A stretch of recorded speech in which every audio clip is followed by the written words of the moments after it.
മക്കളെ, നമ്മളിന്ന് ഡാമി മീനാണ് വാങ്ങിച്ചിട്ടുള്ളത്. അതിനേതാ പൊരിക്കാൻ വേണ്ടി ഞാൻ 3 കഷ്ണം എടുത്ത് വച്ചിട്ടുണ്ട്. ഇത് 3 കഷ്ണവും വലിയ കഷ്ണമാണ്.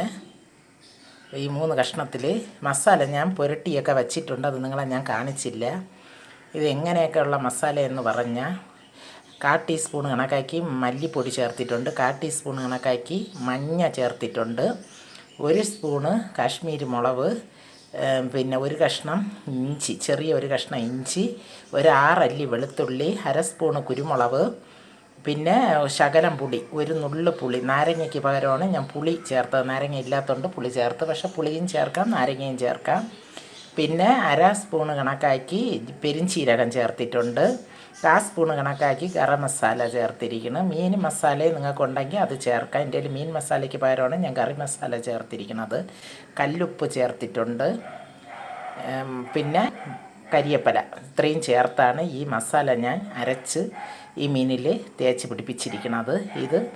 ഇത് ഞാനിതിപ്പോൾ ഒരു 9 മണിക്കാണ് ഇത് മസാല പുരട്ടി വച്ചിരിക്കുന്നത്. ഉച്ചയ്ക്ക് ഇത് പൊരിക്കാൻ കണക്കാക്കി. അപ്പോൾ ഉച്ചയ്ക്ക് ഇത് നമ്മൾ പൊരിക്കുന്നത് നമുക്ക് നോക്കാം. ഇപ്പം ഇത് 2-4 മണിക്കൂർ ഇതൊന്ന് മസാലയൊക്കെ പിടിച്ച് നല്ലൊരു ടേസ്റ്റായിട്ടുള്ള നമുക്ക് ഡാം മീൻ നമുക്ക് പൊരിച്ചെടുക്കാം. ഒരു 4 മണിക്കൂർ ഞാൻ നല്ല വൃത്തിയെ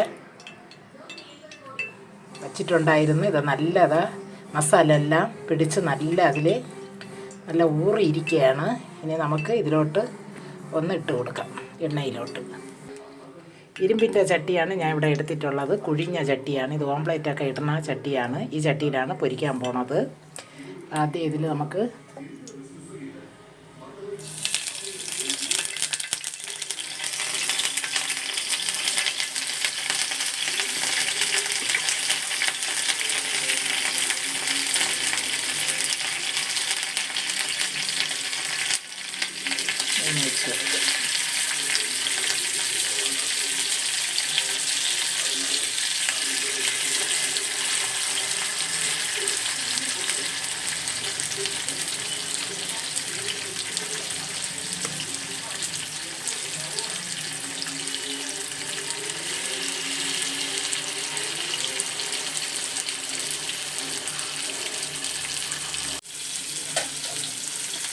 മീനെ നമുക്കൊന്ന് അരച്ചിട്ട് കൊടുക്കണം.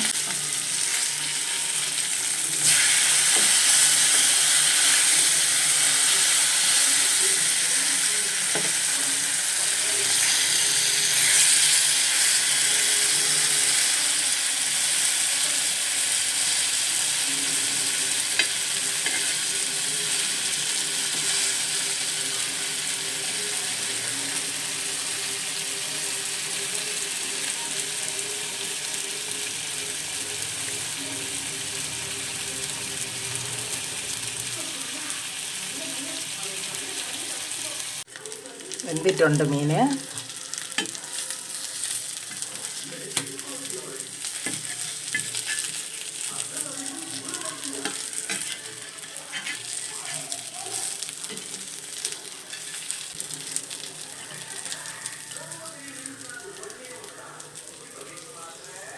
നല്ല മുരിഞ്ഞ ടേസ്റ്റായിട്ടുള്ള മീനാണ്. ഇനി ഇറക്കാം നമുക്ക്.